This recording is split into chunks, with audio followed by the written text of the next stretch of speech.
Frank Portelli, kandidata tmexxija tal-Partit Nazzjonalista u t-tmexxija tal-istess partit, bħalissa jinsabu f'konfront dirett bejniethom wara li Portelli mhux qed iżomm lura milli jikkritika bl-aħrax u fil-miftuħ it-tmexxija ta' Simon Busuttil u dawk ta' madwaru. Permezz ta' Facebook u anke fl-istediniet skedati li qed ikun hemm għal kull kandidat, Portelli qed ikun ċar kristall u l-kritika tiegħu tixbaħ lil dik ta' kritiċi ewlenin tal-Partit Nazzjonalista fl-aħħar snin saħansitra dik tal-Partit Laburista.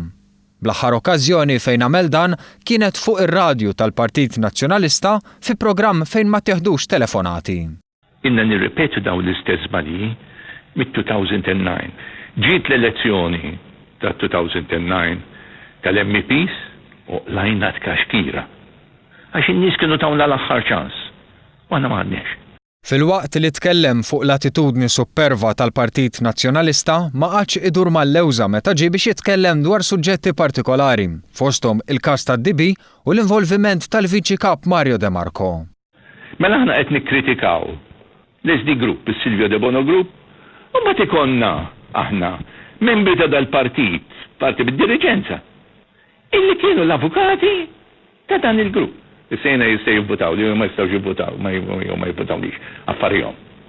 Min qed ngħid x'inhu mal-affarijiet. Għaliex tlifna? Għax tlifna l-kredibilità. Ma jistax ikollok inti xi ħadd parti integrali minn dal-partit u jmur jinnegozja mal-gvern, kont tibt il-Simon. Portelli żied li fost il-ħafna żbalji li għamel Gvern Nazzjonalista kien hemm it-taxxa ta' reġistrazzjoni tal-karozzi. Jekk aħna kellna t-taxxa fuq il-karozzi, mela l-ewwel ninżommu lek it-taxxa fuq il-karozza, mbagħad nagħmlu lek il-VAT. Laqas l-Ewropa ma tħallik tagħmilha di taxxa fuq taxxa, u aħna ma nammettux illi għamilna żball, u ngħidu senda xejn, dak kien żball. Aħna sa mmorru lura u sa ntuwilkom lura. Intuwilkom ftit ftit, kif għamelu? 16,000 kien hemm minn daw. Il-kandidat għal kap tal-Partit Nazzjonalista attakka wkoll il-mossa ta' koalizzjoni mal-Partit Demokratiku. Aħna tlifna żewġ siġġijiet oħra li tlifnihom għall-Partit ta' Marlin Farrugia u Godfrey Farrugia. Tlifna. Jiġifieri kienna ministri fid-distret, pereżempju ta' Stema, illi ma talawx. U ħadulhom is-sit.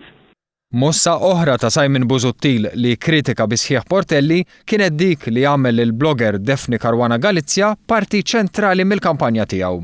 Mingħajr ma semmija bisimha għalhekk. Mhux negativ, kollox negativ. U m'għandniex nassoċjaw ruħna aħna ma' nies illi jikbu l-blogs tagħhom. U ma x'inhu huma ġurnalisti, pseudo ġurnalisti, ma nafx. Illi jweġġgħu in-nies. Jiena ma rridx inkun assoċjat. Ma tistax tweġġa' għal xi ħadd tal-posta. Jew tassoċja ruħek miegħu. Għajd li ma minn tagħmilha u ngħidlek x'int.